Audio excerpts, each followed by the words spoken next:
അമ്മേ പരിശുദ്ധ അമ്മേ, അമ്മേ പരിശുദ്ധ ദൈവമാതാവേ, കൃപാസനത്തിലൂടെ ഞങ്ങൾക്കും ഞങ്ങളുടെ ദേശത്തിനും അമ്മ മധ്യസ്ഥം തേടി തന്ന എല്ലാ അനുഗ്രഹങ്ങൾക്കും കൃപകൾക്കും ഞങ്ങളിപ്പോൾ ഹൃദയം നിറഞ്ഞ നന്ദി പറയുന്നു.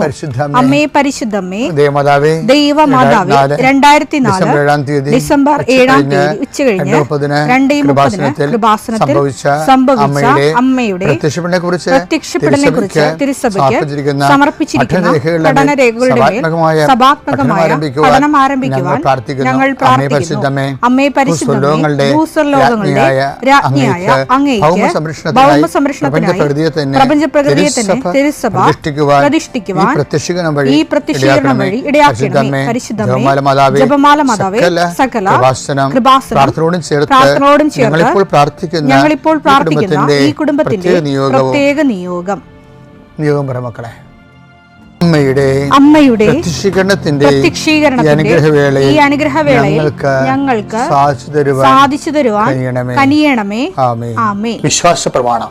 സർവശക്തനായ പിതാവും ആകാശത്തിന്റെയും ഭൂമിയുടെയും സൃഷ്ടാവുമായ ദൈവത്തിൽ ഞാൻ വിശ്വസിക്കുന്നു. അവിടുത്തെ ഏകപുത്രനും ഞങ്ങളുടെ കർത്താവുമായ ഈശോ മിശിഹായിലും ഞാൻ വിശ്വസിക്കുന്നു. ഈ പുത്രൻ പരിശുദ്ധാത്മാവിനാൽ ഗർഭസ്ഥനായി കന്യകാമറിയത്തിൽ നിന്ന് പിറന്ന് പൊന്തിയോസ് പിലാത്തോസിന്റെ കാലത്ത് പീഡകൾ സഹിച്ച് കുരിശിൽ തറയ്ക്കപ്പെട്ട് മരിച്ച് അടക്കപ്പെട്ട് പാതാളങ്ങളിൽ ഇറങ്ങി മരിച്ചവരുടെ ഇടയിൽ നിന്ന് 3-ാം നാൾ ഉയർത്ത് സ്വർഗത്തിലേക്ക് എഴുന്നള്ളി സർവശക്തിയുള്ള പിതാവായ ദൈവത്തിന്റെ വലതുഭാഗത്തിരിക്കുന്നു. അവിടെ നിന്ന് ജീവിക്കുന്നവരെയും മരിച്ചവരെയും വിധിക്കുവാൻ വരുമെന്നും ഞാൻ വിശ്വസിക്കുന്നു. പരിശുദ്ധാത്മാവിലും ഞാൻ വിശ്വസിക്കുന്നു. വിശുദ്ധ കത്തോലിക്കാ സഭയിലും പുണ്യവാന്മാരുടെ ഐക്യത്തിലും പാപങ്ങളുടെ മോചനത്തിലും ശരീരത്തിന്റെ ഉയർപ്പിലും നിത്യമായ ജീവിതത്തിലും ഞാൻ വിശ്വസിക്കുന്നു. ആമേൻ. സ്വർഗ്ഗസ്ഥനായ ഞങ്ങളുടെ പിതാവേ, അങ്ങയുടെ നാമം പൂജിതമാകണമേ. അങ്ങയുടെ രാജ്യം വരണമേ. അങ്ങയുടെ തിരുമനസ് സ്വർഗത്തിലെ പോലെ ഭൂമിയിലുമാകണമേ.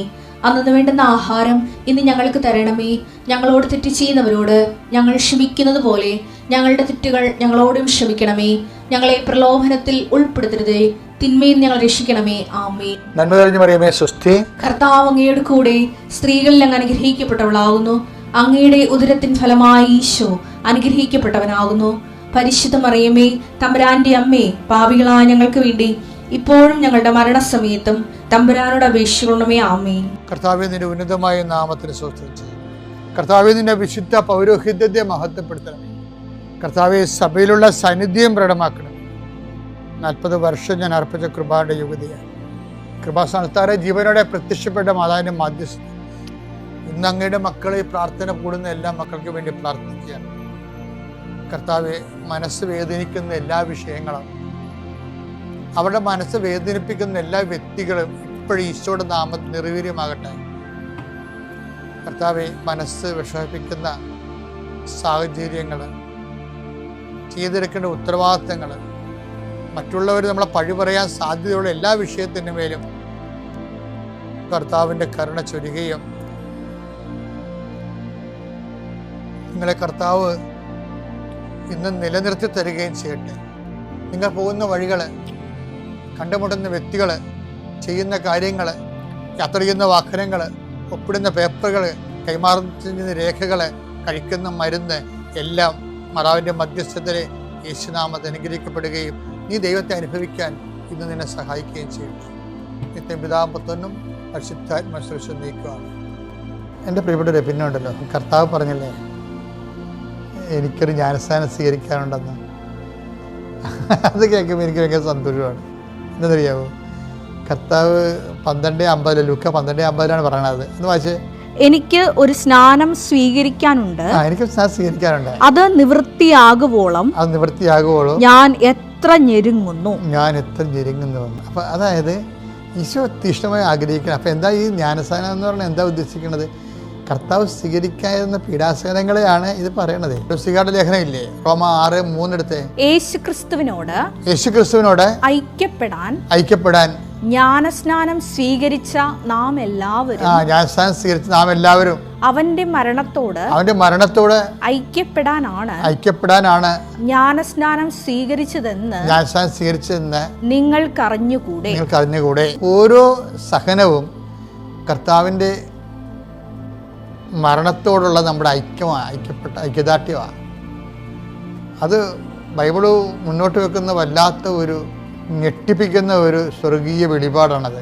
അതായത് ഇപ്പം ജ്ഞാനസ്ഥാനം തന്നെയാണെങ്കിൽ ജ്ഞാനസ്ഥാനം കത്തോലിക്ക സഭയുടെ പഴയ ബേസിക് കാറ്റഗിസത്തിലെ ജ്ഞാനസ്ഥാനത്തെക്കുറിച്ച് പണ്ടൊക്കെ ഞങ്ങൾ പഠിച്ചത്, കുഞ്ഞായിരുന്ന പഠിച്ചതാണ്. ഇപ്പോഴത് മറന്നുപോയിട്ടൊന്നുമില്ല. അതായത് ജ്ഞാനസ്ഥാനം കർമ്മദോഷമുണ്ടെങ്കിൽ അതും ഉത്ഭവദോഷവും നീക്കി നമ്മളെ ക്രൈസ്തവരും ദൈവത്തിൻ്റെ മക്കളുമായി തീർക്കാനുള്ള കുദാശയാണെന്നാണ്. അപ്പം ജ്ഞാനസ്ഥാനം അത് വരുമ്പോഴത്തേക്കും നമ്മൾ ദൈവത്തിൻ്റെ മക്കളായിട്ട് മാറുകയാണ്. പക്ഷേ പൂർണ്ണ തോതിലുള്ള മക്കളാകണമെങ്കിൽ എന്ത് ചെയ്യണമെന്നറിയാമോ? അത് നമ്മൾ ഇപ്പോൾ തന്നെ ഇപ്പം അത് കുദാശയോടെ ജീവിക്കുന്ന, കുദാശയിൽ ജീവിക്കുന്ന ദൈവിക ജീവൻ, ദൈവത്തിൻ്റെ സ്വഭാവം, ദൈവത്തിൻ്റെ ജീവൻ കുദാശകളിലൂടെ പകർന്ന് കിട്ടുന്ന സഭയുടെ ആത്മീയ സംവിധാനങ്ങളിലൂടെ കടന്നു പോകുന്നവർക്കാണ് ഈ ബാപ്റ്റിസം, കൺഫർമേഷൻ, കമ്മ്യൂണിയനൊക്കെ ഉള്ളത്. പക്ഷേ അല്ലാത്തവർക്ക് എന്താ മാർഗം? ഇപ്പോൾ സഭയുടെ അകത്ത് നിൽക്കാൻ പറ്റണില്ല. പക്ഷേ അവർക്ക് ക്രിസ്തുവിനെ അറിയണം, ക്രിസ്തുവിൽ ജീവിക്കണം, ക്രിസ്തുവിലുള്ള രക്ഷ നേടണം എന്നൊക്കെ അവർ തീവ്രമായി അഭിലഷിച്ചാൽ ബൈബിൾ അവർക്ക് വേറെ ഒരു വിഭവമാണ് വിളമ്പണത്. അതെത്രയാണെന്നറിയാം. പക്ഷെ അതിനകത്ത് ഇതുപോലെ ഈ കമ്മ്യൂണിയനും ഒന്നും വരത്തില്ല. കമ്മ്യൂണിയൻ കൺഫർമേഷൻ പരിശുദ്ധാത്മാവിലുള്ള അപ്പോസ്തലിക് സ്ഥിരീകരണമാണത് കൺഫർമേഷൻ എന്ന് പറയുന്നത്. പിന്നെ കമ്മ്യൂണിയൻ കർത്താവിനെ പങ്കുവെച്ച് നമ്മൾ കമ്മ്യൂണിയനായിട്ട് ഈ ദിവ്യകുർബാനയിൽ ഈശോനെ സ്വീകരിക്കണത്. അപ്പോൾ അതൊരു വഴിയാണ്. പക്ഷെ ആ വഴി ചില സമയത്ത് സാഹചര്യം കൊണ്ട് പറ്റാത്തവർക്ക് എന്ത് ചെയ്യും? അവർക്ക് വേറൊരു വഴി ക്രിസ്തുവിനെ അറിഞ്ഞ് ജീവിക്കാൻ വേണ്ടി ബൈബിള് ഒരു വാതിൽ തുറന്നു വെച്ചിട്ടുണ്ട്. അത് പൗലോസിലൂടെയാണ്. പുള്ളിയായിരുന്നു ഇങ്ങനെ വിജാതിയുടെ അപ്പോസ്റ്റൽ എന്നാണ് പുള്ളി അറിയപ്പെടുന്നത്. നമുക്ക് വിജാതി എന്നൊക്കെ വിളിക്കാൻ പറ്റുമോ അറിയത്തില്ല. ബൈബിളിൻ്റെ ഒരു ടേമാണത്, തർജ്ജമ ചെയ്ത ടേം. അപ്പോൾ അതുകൊണ്ട് ഞാനത് പറഞ്ഞതേ ഉള്ളൂ. അപ്പോൾ പുറജാതിക്കാരെന്നാണ് പൊതുവെ ചില ബൈബിൾ എഴുതിയിരിക്കുന്നത്. അതായത് ക്രിസ്തുവിൻ്റെ വിശ്വാസത്തിന് പാരമ്പര്യ വിശ്വാസത്തിന് പുറത്തുള്ളവർ, പാരമ്പര്യ വിശ്വാസത്തിന് പുറത്ത് ജനിച്ചു പോയവർ, അവർക്ക് എങ്ങനെയാണ് ക്രിസ്തുവിൽ എന്തുമാത്രം ആൾക്കാരാണത് അറിഞ്ഞിരിക്കണത്? അവർക്ക് കർത്താവിൻ്റെ വചനം വേറൊരു വാതിൽ തുറന്നു വെച്ചിട്ടുണ്ട്. അതാണെന്നറിയാമോ? അത് എഫേസ്യൻസ് വായെടുത്ത് 1:13-14 രക്ഷയുടെ സദ്വാർത്തയായ അതെ കേട്ടോ, രക്ഷയുടെ സദ്വാർത്തയായ സത്യത്തിന്റെ വചനം ശ്രവിക്കുകയും അവനിൽ വിശ്വസിക്കുകയും ചെയ്ത നിങ്ങളും വാഗ്ദാനം ചെയ്യപ്പെട്ട പരിശുദ്ധാത്മാവിനാൽ അവനിൽ മുദ്രിതരായിരിക്കുന്നു. മുദ്രിതാണ്, കൺഫേംഡ് ആണെന്നാണ്. അതായത് യേശുവില് അവന് വിശ്വസിക്കുന്ന കൊണ്ട് തന്നെ, വിശ്വാസം കൂടെ തന്നെ അവനെടുക്കുന്ന ഒരു ആത്മസ്നാനത്തിൽ ഓട്ടോമാറ്റിക്കായിട്ട് കിട്ടുന്നതാണ് പരിശുദ്ധാത്മാവിൻ്റെ മുദ്രീകരണം. നല്ല സൂപ്പർ ഒരു പുതിയ വാതിലാണ് പൗലോസ് ചെയ്യണത്. വായിച്ചത് അടുത്ത വായിച്ചേ, എഫേസ്യസ് 1:14 അവിടുത്തെ മഹത്വം പ്രകീർത്തിക്കുന്നതിനുള്ള അവകാശം നാം വീണ്ടെടുത്ത് സ്വന്തമാക്കുന്നതുവരെ, അവിടുത്തെ മഹത്വം പ്രകീർത്തിക്കുന്ന അവകാശം നാം വീണ്ടെടുത്ത് സ്വന്തമാക്കുന്നവരെ, ആ അവകാശത്തിന്റെ അച്ചാരമാണ് ഈ പരിശുദ്ധാത്മാവ്. നമ്മൾ സ്വാഭാവികമായ സഭാത്മകമായ സാക്ഷ്യ ജീവിതത്തിന്റെ പുറത്തും നിത്യരക്ഷയ്ക്ക് അഡ്വാൻസ് കൊടുത്ത് നമുക്ക് ദൈവമഹത്വത്തിൻ്റെ പൂർണ്ണതയിലേക്ക് ആഗ്രഹിച്ച് എത്തിച്ചേരാൻ നമ്മൾ ആഗ്രഹിക്കണം, മനസ്സുകൊണ്ട് ആഗ്രഹിക്കണം ക്രിസ്തുവിൻ്റെ ദൈവിക ജീവൻ്റെ പൂർണ്ണതയിൽ എത്തിച്ചേരാൻ. പിന്നെ ബാക്കിയുള്ള കാര്യങ്ങൾ കർത്താവിൻ്റെ കയ്യിലാണ് ഉള്ളത്. നിൻ്റെ സത്യസന്ധമായിട്ടാണ് ദൈവത്തിൻ്റെ മഹത്വത്തിന് നമ്മൾ സാക്ഷ്യം എന്ന് പറയുമ്പോൾ എന്താണെന്നറിയാമോ? മഹത്വത്തിൻ്റെ സാക്ഷികൾ എന്ന് വെച്ച് കഴിഞ്ഞാൽ നമുക്ക് സഹനമായിരിക്കും കിട്ടുന്നത്. അതൊരു സഹനത്തിന് ന്യായസ്ഥാനം പോലെ നമുക്ക് എടുത്തു കഴിഞ്ഞാൽ അതെന്നാ സംഭവിക്കണമെന്ന് വെച്ച് കഴിഞ്ഞാൽ അത് കർത്താവിൻ്റെ മഹത്വത്തിനായി നമ്മൾ കാഴ്ചവെക്കും. കാഴ്ചവെച്ച് കഴിയുമ്പോൾ എന്താ സംഭവിക്കുന്നത്? ആ മഹത്വത്തെക്കുറിച്ച് വായിച്ചു 14 എഫേസ്യസ് 1:14 അവിടുത്തെ മഹത്വം പ്രകീർത്തിക്കുന്നതിനുള്ള അവകാശം നാം വീണ്ടെടുത്ത് സ്വന്തമാക്കുന്നത് വരെ ആ അവകാശത്തിന്റെ അച്ചാരമാണ് ഈ പരിശുദ്ധാത്മാവ്. അച്ഛൻ പറഞ്ഞതാണ്, ഏതെങ്കിലും തരത്തിലൊരു സഹനം വന്നാല് ക്രിസ്തുവിന്റെ മരണത്തോട് ഐക്യപ്പെടുത്തി നമ്മുടെ സഹനത്തെ മാറ്റണം. അപ്പം നമ്മൾ അങ്ങനെ മാറ്റിയാൽ നമ്മൾ പരാതിപ്പെടത്തില്ല. നമ്മൾ ഉപയോഗിച്ചവർ ക്ഷമിക്കും. നമ്മൾ ക്രിസ്തീയ ക്ഷമയെന്നൊക്കെ പറഞ്ഞാൽ എന്താണെന്നറിയാമോ? അത് ജ്ഞാനസ്ഥാനത്തിന് നമ്മളെ സഹായിക്കുന്നതാണ്. സഹനം തരുന്ന ആൾക്കാരെ, അതിലൂടെയാണ് നമുക്ക് നിത്യരക്ഷ നേടിയെടുക്കാൻ കഴിയണത്. അതിമനോഹരമാണ്. അപ്പോൾ ഒന്നിനും വിഷമിക്കരുത്. ആരെങ്കിലും എന്തെങ്കിലും പറഞ്ഞു വിചാരിച്ചാൽ ക്രിസ്തുവിനെ പ്രതി ഏറ്റെടുത്തിട്ട് പരമാവധി, ആദ്യമൊക്കെ കുറച്ച് പാടായിരിക്കും, പതുക്കെ ഞങ്ങളും ഇപ്പോൾ പരോക്ഷം പറഞ്ഞില്ലേ, ഞങ്ങൾ പോലും വിജയിച്ചവരായി കാണപ്പെടണമെന്നില്ല, എന്ന് നിങ്ങൾ വിജയിക്കണമെന്നാണ് ഞങ്ങളുടെ ആഗ്രഹം എന്നൊക്കെ പൗരസപ്പോസും പറയുന്നില്ലേ. അപ്പോൾ അതൊരു പ്രോസസ്സാണ്. പക്ഷെ നമ്മൾ ആത്മാർത്ഥമായിട്ട് ശ്രമിക്കുകയാണെങ്കിൽ ദൈവം നമ്മുടെ ആത്മാർത്ഥത കണ്ടെത്തിയിട്ട് നമ്മളെ തക്ക സമയം സഹായിക്കും. എൻ്റെ പേര് അനു. ഞാൻ പള്ളൂർത്തിൽ നിന്ന് വരുന്നു. സെൻറ്റ് ലോറൻസ് ഇടവകയാണ് എൻ്റെ ഇടവക. മാർച്ച് 8-ാം തീയതി എൻ്റെ മകന് ജൂഡിന് ഒരു പനി ഉണ്ടാവുകയും, സാധാരണ പനിയൊക്കെ വരാറുണ്ട്, അതുപോലെ ആയിരിക്കുമെന്നാണ് ഞാൻ വിചാരിച്ചത്. പക്ഷേ 9-ാം തീയതി ആയപ്പോഴത്തേക്കും പനിയുടെ ഇത് കൂടുകയും ഞങ്ങൾ എറണാകുളം ജനറൽ ഹോസ്പിറ്റലിലോട്ട് കൊണ്ടുപോവുകയും അവർ പനിക്കുള്ള മരുന്നും ഛർദിലിൻ്റെ മരുന്നും അവർ തന്ന് ഞങ്ങളെ തിരിച്ചു വിട്ട്. പക്ഷേ വീട്ടിൽ വന്നപ്പോഴത്തേക്കും അവന് പനി ഭയങ്കരമായിട്ട് കൂടുകയും നെഞ്ചുവേദനയും വയറുവേദനയും ചുമയും കൂടുകയും ഓരോ മണിക്കൂർ കഴിയുമ്പോഴത്തേക്കും അതിൻ്റെ രോഗലക്ഷണങ്ങൾ ഒരുപാട് വർദ്ധിക്കുകയാണ് ചെയ്തത്.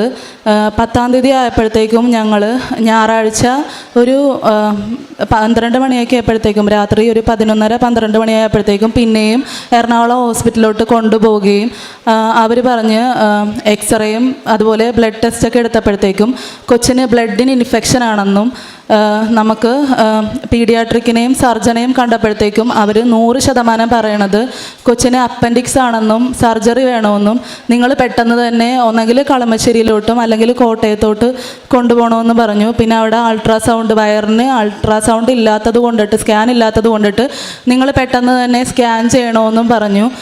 ഒരു പനിയാണെന്നും പറഞ്ഞ് ഞങ്ങൾ ചെന്നതായിരുന്നു. പക്ഷേ അത് ഇത്രയും വലിയ കാര്യമാകുമെന്ന് ഒട്ടും വിചാരിച്ചില്ല. ഞാൻ അപ്പം തന്നെ മെഡിക്കൽ ട്രസ്റ്റ് ഹോസ്പിറ്റലിലോട്ട് ഞങ്ങൾ കൊണ്ടുപോവുകയും അവിടെ അൾട്രാസൗണ്ടിൻ്റെ സ്കാൻ ചെയ്യുകയും അത് ചെയ്തുകൊണ്ടിരിക്കുന്ന സമയത്ത് തന്നെ വിശ്വാസ പ്രമാണം ചൊല്ലി ഈശോയെ എന്ന് പറഞ്ഞ് പ്രാർത്ഥിച്ചതിൻ്റെ ഫലമായിട്ട് ആ അൾട്രാസൗണ്ടിൻ്റെ റിസൾട്ട് വന്നപ്പോഴത്തേക്കും കൊച്ചിന് യാതൊരുവിധ കുഴപ്പമില്ലെന്ന് കണ്ട്. പക്ഷേ ബ്ലഡിന് ഇൻഫെക്ഷൻ ഉള്ളത് കൊണ്ടിട്ട് 7 ദിവസം അവിടെ അഡ്മിറ്റ് ചെയ്ത് രാവിലെയും വൈകുന്നേരവും ആൻറ്റിബയോട്ടിക്കിൻ്റെ ഇഞ്ചക്ഷൻ കൊടുക്കണമെന്ന് പറഞ്ഞു. ആദ്യത്തെ ദിവസം കഴിഞ്ഞ് 2-ാമത്തെ ദിവസം കഴിഞ്ഞപ്പോഴത്തേക്കും കൊച്ചിന് പനിയൊക്കെ മാറി, നന്നായിട്ട് നേരത്തേനേക്കാളും നന്നായിട്ട് കൊച്ചു നടക്കുകയും ഇരിക്കുകയും എല്ലാം ചെയ്യുന്നുണ്ടായിരുന്നു. പക്ഷേ ഡോക്ടർമാർ നമ്മളോടൊന്നും വേറെ ഒന്നും പറഞ്ഞിരുന്നില്ല. അസിസ്റ്റന്റ്മാർ വന്ന് പറഞ്ഞപ്പോഴത്തേക്കുമാണ് ഞാൻ കേൾക്കണത് കൊച്ചിന് ഫസ്റ്റ് സ്റ്റേജ് ഓഫ് ന്യൂമോണിയ ആണെന്ന്, പിന്നെ ശ്വാസകോശത്തിൽ കഫം തിങ്ങി നിൽക്കുന്നത് കൊണ്ടിട്ട് നന്നായിട്ട് ഇൻഫെക്ഷൻ ഉണ്ടെന്ന് പറഞ്ഞ് ആദ്യം കൊച്ചിനെ അവിടെ അഡ്മിറ്റ് ചെയ്തപ്പോഴത്തേക്കും ESR 70 മുകളിലായിരുന്നു. ശരിക്കും ESR ഉണ്ടായിരിക്കേണ്ടത് 0 തൊട്ട് 15 വരെ പാടുള്ളൂ. പക്ഷെ കൊച്ചിന് 70 മേലെയായിരുന്നു. 2 ദിവസം കഴിഞ്ഞപ്പോഴത്തേക്കും കൊച്ചിന് 90 മേലെ ആയത്. ഇവർക്ക് ESR കൂടുതലായത് കൊണ്ടിട്ട് എന്ത് ചെയ്യണമെന്ന്, എന്താണ് രോഗമെന്ന് പറയാനായിട്ട് അറിയാൻ പാടില്ല. അപ്പം പെട്ടെന്ന് വന്നിട്ട് പറഞ്ഞ് നമുക്ക് TBയുടെ ടെസ്റ്റ് നടത്തണം. അതിനായിട്ട് നമുക്ക് രാത്രി ഒരു 10 മണിയാകുമ്പോഴത്തേക്കും നമ്മുടെ ചാർജറിൻ്റെ പോലത്തെ വയറിൻ്റെ ആ ഒരു ട്യൂബ് കൊച്ചിൻ്റെ മൂക്കിൽ കൂടി ഇറക്കിയിട്ട് വയറിൽ വരെ അത് നിർത്തി വെച്ചിട്ട് പിറ്റേ ദിവസം രാവിലെ ആകുമ്പോഴത്തേക്കുമാണ് അവരത് എടുക്കണതെന്ന് പറഞ്ഞ് കൊച്ചിനെ മൂക്കിൽ കൂടി ആ ട്യൂബ് ഇട്ടിട്ട് രാത്രി വരെ അവനത് വെച്ചിട്ട് കിടന്ന്. പക്ഷേ അപ്പോഴും നേഴ്സുമാർ വന്ന് പറഞ്ഞ് കൊച്ചുങ്ങൾ ഈ മൂക്കിൽ കൂടി ഇത് ഇട്ടേക്കണം കൊണ്ടിട്ട് കിടക്കൂല, ചിലപ്പോൾ പാതിരാത്രി ആകുമ്പോഴത്തേക്കും അത് തട്ടിക്കളയും, അപ്പോൾ അത് സൂക്ഷിക്കണമെന്ന് പറഞ്ഞ് മിക്ക പിള്ളേരും അങ്ങനെ തന്നെ ചെയ്യണേന്ന് പറഞ്ഞ് ഒരു വെളുപ്പിനെ ഒരു 5 മണി വരെ എനിക്ക് നല്ല ഓർമ്മയുണ്ടായിരുന്നു. പെട്ടെന്ന് ഞാനൊന്ന് കണ്ണ് തുറന്നപ്പോഴത്തേക്കും കൊച്ചിൻ്റെ മൂക്കിൽ അത് കാണാനില്ല. നോക്കുമ്പോഴത്തേക്കും പുതപ്പിൽ വന്ന് കിടക്കണ്. പിറ്റേന്ന് ഞാൻ അവിടെ ചെന്ന് പറഞ്ഞപ്പോഴത്തേക്കും അവർ പറഞ്ഞ് നമുക്ക് ഒന്നും കൂടി അതിടണം. അവരപ്പം തന്നെ അതിട്ട് അപ്പം തന്നെ അതെടുത്ത് ഞാൻ എടുക്കുമ്പോഴത്തേക്കും കാണുന്നത് ട്യൂബിൽ ചോരയാണ് കാണുന്നത്. എനിക്ക് എന്തെന്നറിയാൻ പാടില്ല, എൻ്റെ ജീവിതവും അതുപോലെ തന്നെ ഞങ്ങളുടെ സാഹചര്യങ്ങളും മാറി മറിയണേയുള്ളതെന്ന് തോന്നി. അപ്പോഴത്തേക്കും പിന്നെ വന്നിട്ട് പറഞ്ഞ് ഇത് ആദ്യത്തെ ടെസ്റ്റിൻ്റെ സാമ്പിളാണ്, നമുക്ക് 2 സാമ്പിൾ വേണം ടെസ്റ്റിന്, ഒന്നും കൂടി ഇടണം. പിറ്റേ ദിവസം രാത്രി ഇതേപോലെ ഒന്നും കൂടി ഇട്ടിട്ട് രാവിലെ ആകുമ്പോഴത്തേക്ക് എടുക്കണമെന്ന് പറഞ്ഞ് ഞാനും എൻ്റെ ഹസ്ബൻഡും കൂടെ ഞങ്ങൾ ഒരുമിച്ച് പറഞ്ഞ് നമ്മൾ ഉറങ്ങരുത്, ഉറങ്ങാതെ നമുക്കിരിക്കണം, അല്ലെങ്കിൽ ഇത് പിന്നെയും തട്ടിക്കളഞ്ഞിട്ടുണ്ടെങ്കിൽ പിന്നെയും പിറ്റേ ദിവസം പിന്നെയും കൊണ്ട് ഇടേണ്ടി വരും, അതുകൊണ്ട് ഉറങ്ങാതെ കാത്തു നിൽക്കാമെന്ന് പറഞ്ഞു. അപ്പം ഞാൻ 2 കൊല്ലമായിട്ട് ഇവിടെ അഖണ്ഡ ജപമാലയ്ക്ക് വന്നിട്ടിരിക്കണമായിരുന്നു. അപ്പോൾ എനിക്ക് അഖണ്ഡ ജപമാലയിൽ വെച്ചിട്ട് ഒരു ചേച്ചി നിയോഗ പ്രാർത്ഥനയുടെ ഫലമായിട്ട് പ്രത്യക്ഷീകരണത്തിൻ്റെ പ്രാർത്ഥന എല്ലാവർക്കും വിതരണം ചെയ്യുന്നുണ്ടായിരുന്നു. ഞാനത് ഓടിപ്പോയി അവിടെ നിന്ന് വാങ്ങിച്ച് എൻ്റെ കയ്യിൽ ആ പ്രാർത്ഥന കയ്യിലുണ്ടായിരുന്നു. ഞാനത് 9 പ്രാവശ്യം പ്രത്യക്ഷീകരണ പ്രാർത്ഥന ചൊല്ലി കൃപാസന പേപ്പറും വെച്ച് പ്രാർത്ഥിച്ച് നിന്ന് പിറ്റേ ദിവസം ഡോക്ടർ വന്നിട്ട് പറഞ്ഞ് കൊച്ചിന് TBയുടെ റിസൾട്ടിൽ ആദ്യത്തെ റിസൾട്ട് കിട്ടി, അത് നെഗറ്റീവാണ്, അതുകൊണ്ട് നമുക്ക് ഡിസ്ചാർജ് ചെയ്തിട്ട് പോകാമെന്ന് പറഞ്ഞ് ഞങ്ങളപ്പോൾ തന്നെ ഭയങ്കര സന്തോഷമായി പുറത്തോട്ട് ഇറങ്ങി. അപ്പോൾ മാർച്ച് 11-നാണ് അവിടെ അഡ്മിറ്റ് ചെയ്തത്. 18-ാം തീയതി ആയപ്പോഴത്തേക്കും ഞങ്ങൾ ഡിസ്ചാർജ് ചെയ്ത് വീട്ടിലോട്ട് പോണേണ്. 10 ദിവസം കഴിഞ്ഞ് കൊച്ചിനെയും കൊണ്ടുവന്ന് ഡോക്ടറിനെ കാണണമെന്ന് പറഞ്ഞായിരുന്നു. അതായത് 28-ാം തീയതി, മാർച്ച് 28-ാം തീയതി പെസഹ വ്യാഴാഴ്ചയാണ്. ഞങ്ങൾ വേറെ കുഴപ്പമൊന്നുമില്ല, ആദ്യത്തെ ടെസ്റ്റ് നെഗറ്റീവാണ്, അതുകൊണ്ട് ഒരു കുഴപ്പവും ഇല്ല, ഇനിയും ചെല്ലാം എന്നും പറഞ്ഞ് ഞങ്ങൾ ഇവനെയും കൊണ്ട് അവിടെ ചെന്ന് കഴിയുമ്പോഴത്തേക്കും ഡോക്ടർ ഞങ്ങളോട് പറയുന്നത് 2ാമത്തെ ടെസ്റ്റിൻ്റെ റിസൾട്ട് വന്ന് അത് പോസിറ്റീവാണ് എന്ന് പറഞ്ഞ് കേൾക്കുമ്പോൾ തന്നെ എനിക്ക് വേറെ ഒന്നും കേൾക്കാൻ പറ്റുന്നില്ല, ഒന്നും ചിന്തിക്കാൻ പറ്റാത്തൊരവസ്ഥ. അപ്പോൾ ഇവർ വേറെ എന്തൊക്കെയോ പറയുന്നുണ്ട്, എനിക്കൊന്നും മനസ്സിലാവുള്ള. അപ്പോൾ എൻ്റെ ഹസ്ബൻഡിനെ ഞാൻ വിളിച്ച് ഡോക്ടറിനെ അടുത്ത് പറഞ്ഞപ്പോഴത്തേക്കും ഡോക്ടർ പറഞ്ഞ് കൊച്ചിന് കഴുത്തിൽ കഴലകളുണ്ട്, അതുകൊണ്ട് നമുക്ക് പിന്നീട് ഇത് കുത്തി പരിശോധിക്കേണ്ടി വരും എന്നുള്ള രീതിയിലും പറഞ്ഞ് ആകെ വല്ലാത്തൊരവസ്ഥ. ഞങ്ങൾ പെസഹ വ്യാഴാഴ്ച, അപ്പോൾ എനിക്ക് എല്ലാ കൊല്ലവും പെസഹ വ്യാഴാഴ്ച എന്തെങ്കിലും ഒരു സങ്കടം ദൈവം തരും. അത് വീട്ടിലാണ് പൊതുവേ ഉണ്ടാവുന്നത്. ഇങ്ങനത്തെ ഒരു കാര്യം ആദ്യമായിട്ടാണ്. ഞങ്ങൾ സങ്കടത്തോടെ വന്ന് ഞാൻ അപ്പം ഉണ്ടാക്കിയപ്പോഴത്തേക്കും എൻ്റെ പാനിയൊക്കെ എല്ലാം ചീത്തായി പോണേണ്. കാരണം എൻ്റെ മനസ്സ് എൻ്റെ കയ്യിലല്ല. അപ്പോൾ ഡോക്ടർ പറഞ്ഞിട്ടുണ്ടായിരുന്നു കൊച്ചിനെയും കൊണ്ട് പുറത്തോട്ട് പോകരുത്, ആളുകൾ കൂടി നിൽക്കുന്നിടത്തൊന്നും നിൽക്കരുത്. ഞാൻ പെസഹ വ്യാഴാഴ്ച ചെന്ന് അത് കഴിഞ്ഞ് ദുഃഖ വെള്ളിയാഴ്ച നഗരി കാണിക്കലിന് ചെന്നപ്പോഴത്തേക്കും ഞങ്ങളുടെ ഇടവകയിലുള്ള നഗരി കാണിക്കാൻ വേണ്ടി രൂപം പുറത്തോട്ട് ഇറക്കിയപ്പോൾ ഞാൻ അവിടെ നിന്ന് കരഞ്ഞ് പ്രാർത്ഥിച്ച് വഴിയിലൂടെയൊക്കെ നടന്ന് ഭയങ്കരമായിട്ട് പ്രാർത്ഥിച്ച് നിൽക്കണമായിരുന്നു. അപ്പോഴത്തേക്കും എൻ്റെ മുമ്പിൽ അമ്മമാരെല്ലാവരും പിള്ളേരെയും കൊണ്ട് പള്ളിയിലോട്ട് വന്നതാണ് കണ്ടത്. ഞാൻ നെഞ്ചു പൊട്ടി തകർന്ന് അവിടെ നിന്ന് പ്രാർത്ഥിച്ച് ഈശോയെ എനിക്ക് എൻ്റെ മകനെയും കൊണ്ടുവന്ന് എനിക്കിങ്ങോട്ട് വരാനായിട്ട് പറ്റണേ എന്നിങ്ങനെ പ്രാർത്ഥിച്ച്. അപ്പോൾ എൻ്റെ ചേച്ചി അയർലൻഡിലെ നേഴ്സാണ്, അവൾ പറഞ്ഞ് നമുക്ക് കുറച്ച് ടെസ്റ്റുകളൊക്കെ പെട്ടെന്ന് ചെയ്യണം, എന്നിട്ട് അതിൻ്റെ റിസൾട്ട് എനിക്ക് പെട്ടെന്ന് നീ എനിക്ക് കാണിച്ചു തന്നോ എന്ന് പറഞ്ഞ് ഞങ്ങളപ്പം തന്നെ ചെയ്ത് ശരിക്കും 12 മണിക്ക് ദുഃഖ വെള്ളിയാഴ്ച 12 മണിക്ക് ഞങ്ങൾ ചെയ്ത ടെസ്റ്റിൻ്റെ റിസൾട്ട് 1.5 ദിവസം അല്ലെങ്കിൽ 2 ദിവസം മാക്സിമം വൈകുന്ന ടെസ്റ്റാണ്. അതിൻ്റെ റിസൾട്ട് ഞങ്ങൾ നഗര കാണിക്കൽ കഴിഞ്ഞ് ഞാൻ വീട്ടിലോട്ട് വന്ന് ഞങ്ങൾ വീട്ടിലോട്ട് കയറി സെൻറ്റ് ജൂഡ് പുണ്യാളനോടൊക്കെ പ്രാർത്ഥിച്ച് എല്ലാവരോടും, വേളാങ്കണ്ണി മാതാവിനോടും സെൻറ്റ് ലോറൻസ് പുണ്യാളനോടും എല്ലാവരുടെയും മധ്യസ്ഥയിൽ തേടി കൃപാസന മാതാവിൻ്റെ അടുത്ത് ഞങ്ങൾ പറഞ്ഞ് കൊച്ചിനെ അസുഖം മാറണമെങ്കിൽ ഒരു കുഴപ്പമില്ലെങ്കിൽ വന്ന് സാക്ഷ്യം പറയാമെന്ന് നേർന്ന് അങ്ങനെ നിൽക്കണ സമയത്ത് 2 ദിവസം വൈകണ റിസൾട്ട് ഞങ്ങൾ വൈകുന്നേരം വന്നപ്പോഴത്തേക്കും റിസൾട്ട് വന്ന് അവളത് കണ്ട് നേഴ്സായിട്ടുള്ള എൻ്റെ ചേച്ചി അത് കണ്ടിട്ട് പറഞ്ഞ് ഇവനൊരു കുഴപ്പവും ഇല്ല, കഴലയുടെ കാര്യങ്ങൾ ഒന്നുമില്ല എന്നാണ് കാണിക്കണത്. TBയുടെ ആണെങ്കിലും ആദ്യത്തെ ടെസ്റ്റിൽ പോസിറ്റീവ് ആണെങ്കിൽ മാത്രമേ അത് അംഗീകരിക്കുകയുള്ളൂ. 2ാമത്തെ ടെസ്റ്റിൻ്റെത് സാധാരണ ഇവിടെയുള്ള ആര് പരിശോധിച്ചാലും അവർക്ക് എല്ലാവർക്കും പോസിറ്റീവ് എന്നേ കാണിക്കുള്ളൂ, അത് നിരോധിക്കപ്പെട്ട ടെസ്റ്റാണ് എന്ന് പറഞ്ഞ്. അപ്പോഴത്തേക്കും ഞങ്ങൾ നിനക്ക് വേണമെങ്കിൽ ഒന്ന് TB ഹോസ്പിറ്റലിൽ ചെന്നിട്ട് ഡോക്ടറിനെ ഒന്ന് ചെന്ന് വെറുതെ കണ്ടേക്കെന്ന് പറഞ്ഞ് അവരതെല്ലാം പരിശോധിച്ച് കഴിഞ്ഞപ്പോഴത്തേക്കും ഡോക്ടർ പറഞ്ഞ് ഇവന് യാതൊരുവിധ കുഴപ്പവുമില്ല, ഒരു ലക്ഷണവും കാണിക്കണില്ല. ലക്ഷണമുള്ളൊരു കൊച്ചായിരുന്നെങ്കിൽ നമുക്കത് പറയാം, യാതൊന്നുമില്ല. പിന്നെ ശ്വാസകോശത്തിൻ്റെ എക്സ്റേ എടുത്ത് നോക്കിയപ്പോഴത്തേക്കും അത്രയും നാൾ കഫം കെട്ടി തിങ്ങി നിന്നേച്ച ശ്വാസകോശം പോലും ക്ലിയർ ആയിട്ട് ഒരടയാളം പോലും ഇല്ലാതെ ഡോക്ടർമാർക്ക് പോലും എന്താണെന്ന് കണ്ടുപിടിക്കാൻ പോലും പറ്റാത്ത രീതിയിൽ ഒരത്ഭുതം അവിടെ പ്രവർത്തിക്കണേണ്. അപ്പോഴത്തേക്കും ഞങ്ങളിവിടെ സാക്ഷ്യം പറയാൻ വേണ്ടി വന്നു. അപ്പോൾ ഭർത്താവിനാണെങ്കിൽ 7 മാസമായിട്ട് ജോലിയൊന്നും ഉണ്ടായിരുന്നില്ല. ഞങ്ങളുടെ കുടുംബത്തിൻ്റെ ആകെ ഒരു വരുമാനമായിരുന്നു നിലച്ചത്. എനിക്കാണെങ്കിലും ഞാൻ MCOM വരെ പഠിച്ചിട്ടുണ്ടെങ്കിലും എനിക്കൊരു ജോലി ഉണ്ടായിരുന്നില്ല. എന്താണെന്ന് വെച്ചിട്ടുണ്ടെങ്കിൽ വീട്ടിലെ സാഹചര്യം കൊണ്ടാണ്. കൊച്ചിനെ ആരുടെ അടുത്താക്കും, ജോലിക്ക് ഞാൻ എങ്ങനെ പോകും എന്നുള്ള രീതിയിലായിരുന്നു ഞാൻ ഇത്രയും നാൾ നിന്നത്. പെട്ടെന്നൊരു പ്രതിസന്ധി വന്നപ്പോഴത്തേക്കും ഒന്നുമില്ല. അപ്പോൾ കൊച്ചിന് ഈസ്റ്റർ കഴിഞ്ഞപ്പോൾ ഞാൻ ഹസ്ബൻഡിനോട് പറഞ്ഞ് പെസഹ വ്യാഴാഴ്ച ഞാൻ പറഞ്ഞ് ചേട്ടേ പെസഹ വ്യാഴാഴ്ചയും ദുഃഖ വെള്ളിയാഴ്ചയും സങ്കടത്തിൻ്റെ ദിവസമാണ്. ഈസ്റ്റർ എന്ന് പറയുന്ന ഒരു ദിവസം ഉണ്ടല്ലോ, അതെല്ലാവർക്കും സന്തോഷമുള്ളതല്ലേ, നമുക്കും അതുപോലെ തന്നെ സന്തോഷമായിരിക്കും എന്ന് പറഞ്ഞ് കറക്റ്റ് പറഞ്ഞതുപോലെ തന്നെ ശനിയാഴ്ച ദിവസമാണ് ഞങ്ങൾ TB ഹോസ്പിറ്റലിൽ ചെല്ലണത്. ഡോക്ടർ പറഞ്ഞ് യാതൊരുവിധ കുഴപ്പവുമില്ല, ശ്വാസകോശത്തിലാണെങ്കിലും കടലയിലാണെങ്കിലും TBയുടെ ആണെങ്കിലും യാതൊരുവിധ കുഴപ്പവുമില്ല, കൊച്ച് പെർഫെക്റ്റ് ആയിട്ട് ഓക്കെയാണ്, ഞങ്ങൾക്കൊന്നും പറയാനില്ല എന്ന് ഡോക്ടർ പറഞ്ഞ് ഈസ്റ്റർ ഞങ്ങൾക്ക് എല്ലാവരുടെയും പോലെ തന്നെ സന്തോഷമുള്ളതാക്കി തന്ന് മാതാവ്. ഞങ്ങൾ സാക്ഷ്യം പറയാൻ വേണ്ടി ഞാനിവിടെ വന്നായിരുന്നു. അപ്പം ഞങ്ങളുടെ കയ്യിൽ ആ സമയത്തുള്ളത് വെറും 500 രൂപ മാത്രമായിരുന്നു. ഞങ്ങളിവിടെ വന്ന് സാക്ഷ്യം പറയാൻ വേണ്ടി ഞാനിവിടെ വന്ന് നിന്നപ്പോഴത്തേക്കും സിസ്റ്റർ പറഞ്ഞു ഉടമ്പടി എടുക്കണം, ഉടമ്പടി എടുത്താലേ സാക്ഷ്യം പറയാൻ പറ്റുള്ളൂ എന്ന് പറഞ്ഞു. അപ്പോൾ എനിക്ക് എന്തോ വല്ലാത്തൊരു സങ്കടം പോലെ, കാരണം ഞാൻ ഉടമ്പടി എടുക്കാമെന്ന് പറഞ്ഞിട്ടില്ല, സാക്ഷ്യം പറയണമെങ്കിൽ ഞാനിത് രോഗം മാറിക്കഴിഞ്ഞിട്ട് സാക്ഷ്യം പറയാമെന്നാണ് പറഞ്ഞേക്കണേന്ന് പറഞ്ഞു. പക്ഷേ ഞാനിവിടെ നിന്ന് പോയപ്പോഴത്തേക്കും ഞാൻ കുമ്പസാരിച്ചിട്ടുണ്ടായിരുന്നില്ല. അപ്പോൾ എൻ്റെ ഏറ്റവും വലിയ ആഗ്രഹമായിരുന്നു കുമ്പസാരിച്ചിട്ട് മാത്രമേ ഞാൻ ഉടമ്പടി എടുക്കുകയുള്ളൂ എന്നുള്ളത്.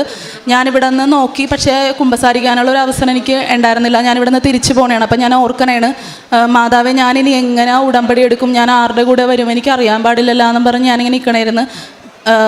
ഒരു കാരണം എന്തും എല്ലാത്തിനും തടസ്സം, അതായത് എല്ലാ ദിവസവും പള്ളിയിൽ പോകണം എന്നുള്ളൊരു ഇത് കൊണ്ട് മാത്രം ഞങ്ങൾക്ക് തിന്നാനും കുടിക്കാനും ഒരു മുട്ടും വരുത്തിയിട്ടില്ല മാതാവ്. അതുപോലെ തന്നെ എന്തെങ്കിലും ഒരു കാര്യം വന്നിട്ടുണ്ടെങ്കിൽ ആരെങ്കിലും വഴിയായിട്ട് ഞങ്ങൾക്ക് സഹായങ്ങൾ എത്തണം, എല്ലാം കൊണ്ടും ഞങ്ങൾ ഇതായിട്ട് നിൽക്കണം. പക്ഷേ ജോലിയില്ല, ഒന്നുമില്ല, ആകെ ഭർത്താവിനാണെങ്കിലും വിശ്വാസത്തിൽ നിന്ന് മാറി നിൽക്കുന്ന ഒരവസ്ഥ, എന്ത് ചെയ്യണമെന്ന് അറിയാൻ പാടില്ല.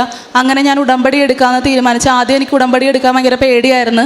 പക്ഷേ ഞാൻ ഉടമ്പടിയിലെ സാക്ഷ്യങ്ങൾ യൂട്യൂബിൽ കാണുകയും അതുവഴി എനിക്ക് ധൈര്യം കിട്ടുകയും ഞാനെന്നാൽ ഉടമ്പടി എടുക്കാമെന്ന് വിചാരിക്കുകയും, പക്ഷേ എൻ്റെ അപ്പച്ചൻ്റെ ചേട്ടൻ്റെ ഭാര്യ വല്യമ്മച്ചി വന്നിട്ട് പറഞ്ഞ് നമുക്ക് ഉടമ്പടി എടുക്കാം, നീ ഞങ്ങളുടെ കൂടെ പോകണ്ടാന്ന് ചോദിച്ചു. അത് രാത്രി ഒരു 10 മണിയായപ്പോഴത്തേക്കാണ് ഒരു ദിവസം പറയണത്. അപ്പോഴും ഞാൻ കുമ്പസാരിച്ചിട്ടുണ്ടായിരുന്നില്ല. അപ്പോൾ ഞാൻ പറഞ്ഞു ആൻറ്റി ഞാൻ കുമ്പസാരിച്ചിട്ടില്ല, ഞാൻ കുമ്പസാരിക്കണം, എനിക്ക് കുമ്പസാരിച്ചിട്ട് ഞാൻ വരാം എന്ന് പറഞ്ഞ് പിറ്റേ ആൻറ്റി അപ്പം ആ സമയത്ത് വന്ന് പിന്നെ ആൻറ്റിയുടെ ഒരു കാര്യം നടന്ന് അപ്പോൾ ആൻറ്റി അതിന് സാക്ഷ്യം പറയാൻ പോകാമെന്ന് പറഞ്ഞ് പിറ്റേ ദിവസം വന്നപ്പോഴത്തേക്കും എന്നെയും കൂടെ കൂട്ടാമെന്ന് പറഞ്ഞ് അങ്ങനെ ഞാൻ അപ്പം തന്നെ കുമ്പസാരിച്ച് ആൻറ്റിയുടെ കൂടെ ഞാനിവിടെ വന്ന് ജീവിതത്തിലെ ഏറ്റവും വലിയൊരു ടേണിംഗ് പോയിൻ്റ് ആയിരുന്നു എനിക്കത്.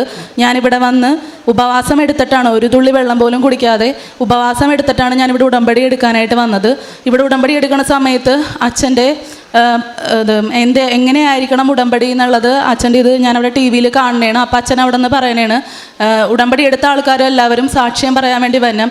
ഇപ്പോൾ ഉടമ്പടി എടുത്ത ആൾക്കാർ വന്നിട്ട് സാക്ഷ്യം പറയുമ്പോഴത്തേക്കും ഒരാൾ വന്ന് ഇവിടെ നിൽക്കുന്നതാണ്, ആ കൂട്ടത്തിൽ തന്നെ 120ാമത്തെ നമ്പറിൻ്റെ ആളും സാക്ഷ്യം പറയാൻ നിൽക്കുന്നു എന്നുള്ളൊരു ഇത് കേട്ട് എൻ്റെ നമ്പർ 120ആണ്.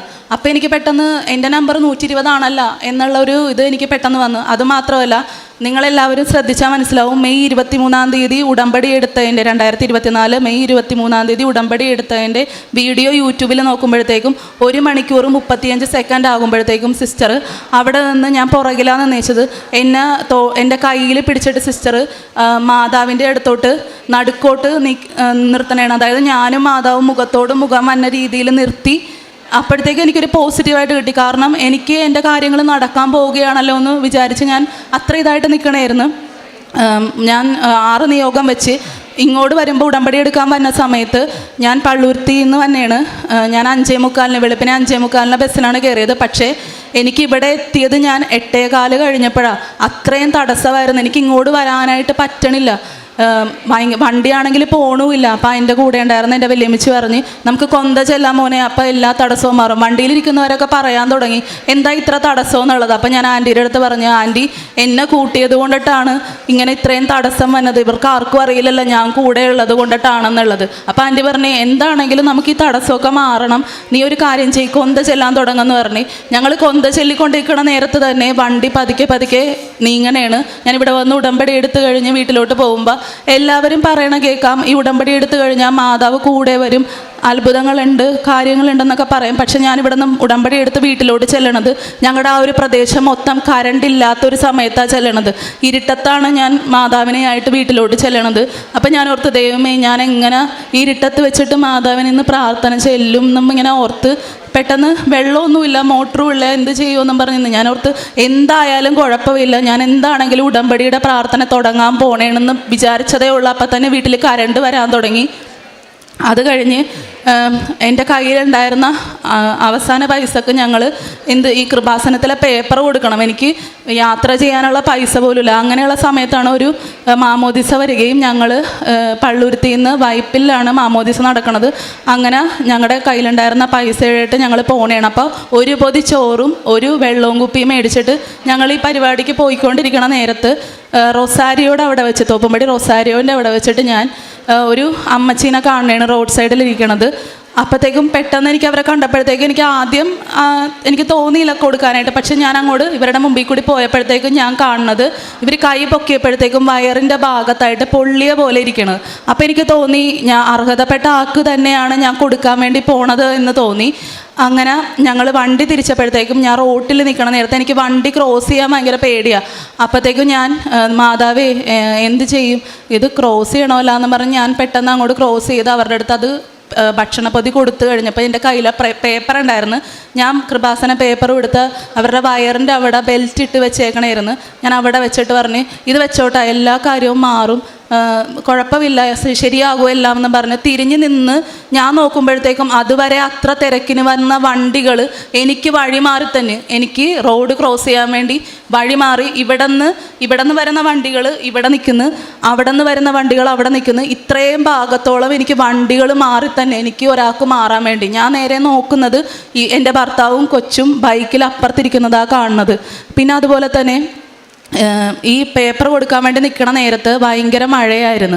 അപ്പോഴത്തേക്കും ഞാൻ ഹസ്ബൻഡിനോട് പറഞ്ഞ് നമുക്ക് മഴയൊന്നും കൊള്ളൂല ചേട്ടാ നോക്കിക്കോ, ഈ പേപ്പർ എൻ്റെ കയ്യിലുണ്ട്, എനിക്കൊരു അപേക്ഷയുള്ളൂ, വേറൊന്നുമല്ല, ഈ കൃപാസനത്തിലെ പേപ്പർ നനയാതെ എത്തേണ്ട കൈകളിൽ എത്തണം, അതുവരെ മഴ ഉണ്ടാവരുത്, അത് കഴിഞ്ഞ് മഴ വന്നാലും ഞാൻ മഴ കൊണ്ടോളാം, ഞാൻ നനഞ്ഞോളാം എന്ന് പറഞ്ഞ് ഞങ്ങൾ ബോട്ട് ജെട്ടിയിൽ ഫോർട്ട് കൊച്ചി വൈപ്പിൻ ബോട്ട് ജെട്ടിയുടെ അവിടെ വന്ന് നിന്ന് ഞാൻ എല്ലാവർക്കും പേപ്പർ കൊടുക്കുന്ന സമയത്ത് പെട്ടെന്നൊരു തമിഴായിട്ടുള്ള ഒരാൾക്കാരെയാണ് ഞാൻ കാണുന്നത്. പക്ഷേ എനിക്കവർ തമിഴരാണെന്ന് എനിക്കറിയാൻ പാലായിരുന്നു.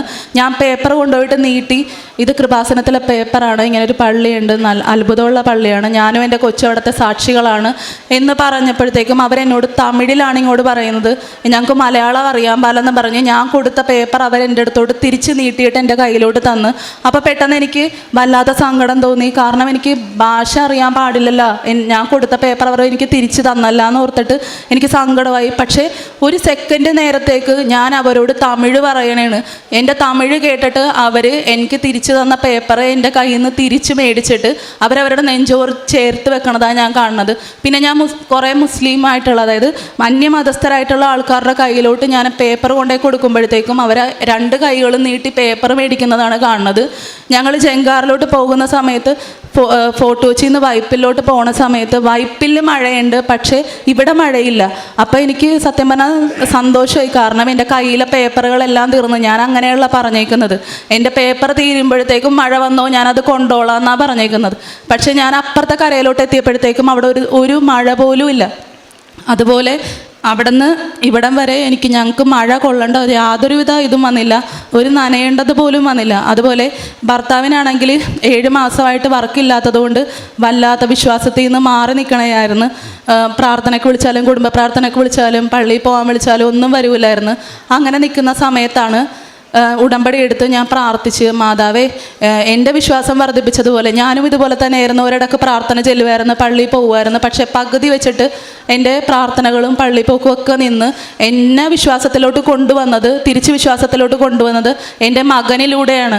അതുപോലെ എൻ്റെ ഭർത്താവിനും വിശ്വാസം വർദ്ധിപ്പിക്കണമെങ്കിൽ എന്നിലൂടെ തന്നെ കൊണ്ടുവന്നെ മാതാവേ എന്ന് പറഞ്ഞ് ഞാൻ പ്രാർത്ഥിച്ച് ഞാൻ ഡേറ്റ് ഇട്ടിട്ടാണ് ഇവിടെ ഉടമ്പടി എടുത്തത്.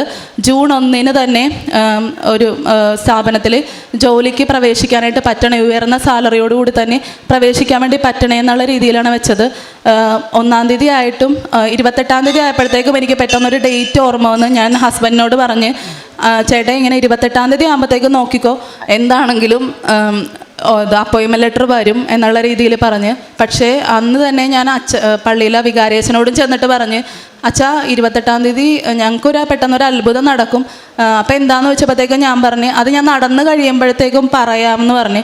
അപ്പോൾ വികാരിയച്ഛൻ എന്നോട് പറഞ്ഞ് അത് നടന്നില്ലെങ്കിലാ എന്ന് ചോദിച്ചു. അപ്പോൾ ഞാൻ പറഞ്ഞു അത് നടക്കും, എന്താണെങ്കിലും നടക്കും, ഞാൻ അപ്പോഴേ അച്ഛനോട് വന്ന് പറയുള്ളൂ എന്ന് പറഞ്ഞു. 28-ാം തീയതി നടന്നില്ല, 29-ാം തീയതി നടന്നില്ല, 30-ാം തീയതി നടന്നില്ല, 31-ാം തീയതി നടന്നില്ല. ബാക്കി വീടിന് പുറത്തുള്ള ആൾക്കാർ എന്നോട് എന്ത് പറഞ്ഞിട്ടും എല്ലാ കാര്യവും പറയുമ്പോഴും അവരുടെ കാര്യങ്ങളെല്ലാം നടക്കുന്നുണ്ട്. പക്ഷേ വീടിൻ്റെ അകത്ത് മാത്രം ഒന്നും നടക്കണില്ല. ആകെ വല്ലാത്തൊരു പിരിമുറുക്കം.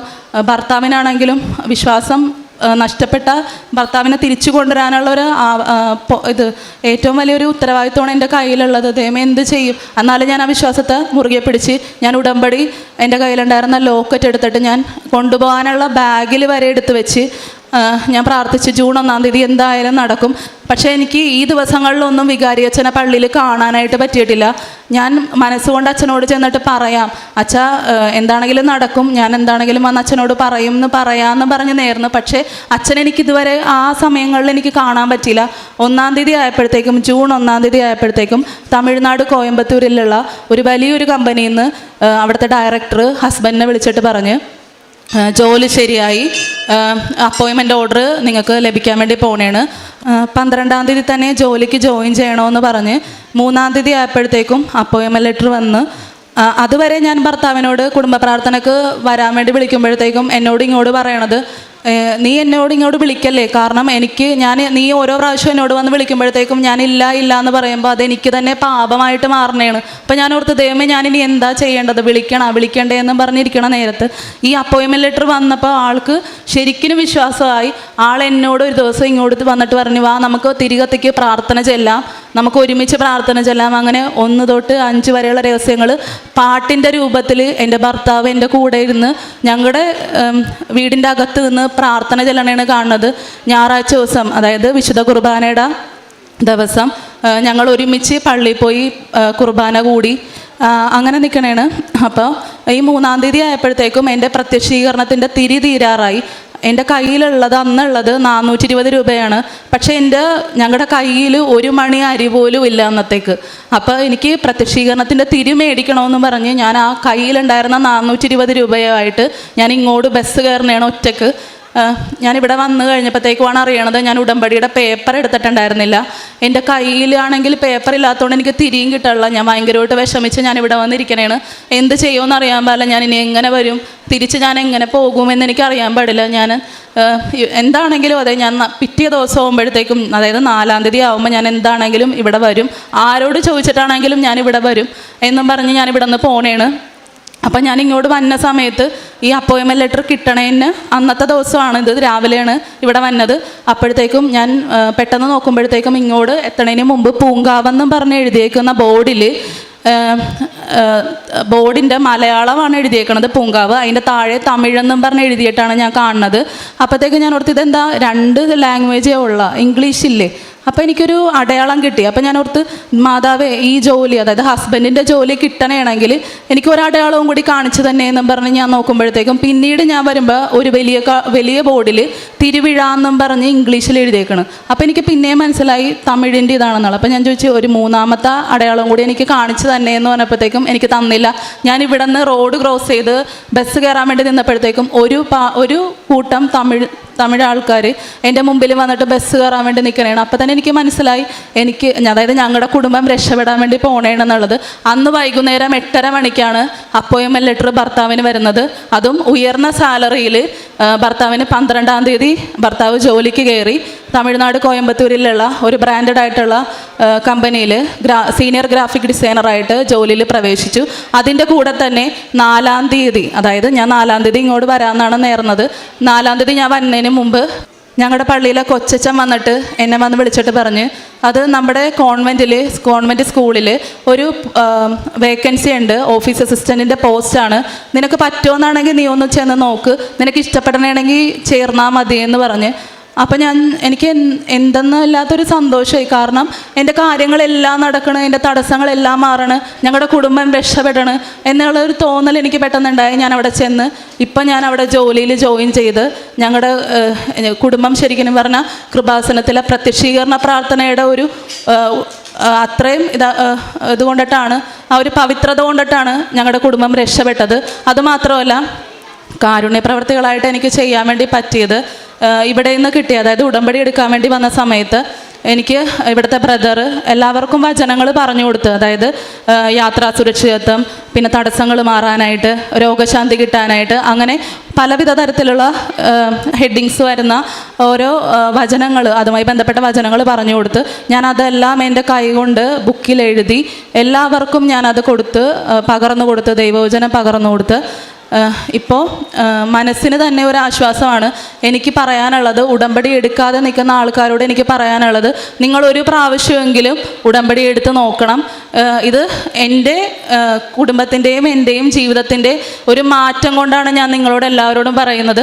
ആ ഒരു ഇത് നിങ്ങളത് അതിലൂടെ വന്നാൽ മാത്രമേ നിങ്ങൾക്ക് എല്ലാ കാര്യങ്ങളും, നമ്മൾ വിചാരിക്കുന്ന കാര്യങ്ങളും മാത്രമല്ല, നമുക്ക് മറ്റുള്ളവർക്ക് വേണ്ടി പ്രാർത്ഥിക്കാനും കൂടി പറ്റുന്നു. അതുവരെ എന്നെ നോക്കി പുച്ഛിച്ച് അല്ലെങ്കിൽ റോട്ടിൽ കൂടി പോകുമ്പോൾ എന്നെ നോക്കാത്ത ആൾക്കാർ പോലും ഇങ്ങോട്ട് വന്ന് എന്നോട് മിണ്ടണ്, എന്നോട് സംസാരിക്കണ്, സുഖമാണോ മോളെ എന്ന് ചോദിക്കണ്. ഉടമ്പടി എടുത്ത ആൾക്കാർ വരെ എന്നോട് വന്നിട്ട് പറയുന്നു ഞങ്ങൾക്ക് വേണ്ടി ഒന്ന് പ്രാർത്ഥിക്കണം. അന്യമതസ്ഥരായിട്ടുള്ള ആൾക്കാർ എന്നോട് വന്നിട്ട് പറയണ് നിന്റെ പ്രാർത്ഥനയിൽ ഞങ്ങളെയും കൂടി ഓർക്കണം എന്നൊക്കെ പറയുമ്പോഴത്തേക്കും ഒന്നുമില്ലാതിരുന്നേച്ചാൽ, അതായത് ഒരു സീറോ ആയിട്ട് നിന്നേച്ച ആളോട് ഇങ്ങനെയുള്ള കാര്യങ്ങൾ വന്ന് പറയുമ്പോഴത്തേക്കും അത്രയും കാര്യങ്ങൾ ലഭിച്ചത് കൃപാസനത്തിലെ പ്രത്യക്ഷീകരണ പ്രാർത്ഥനയുടെ വിശുദ്ധിയിലും അതുപോലെ തന്നെ ഉടമ്പടിയും ആയതുകൊണ്ടിട്ടാണ്.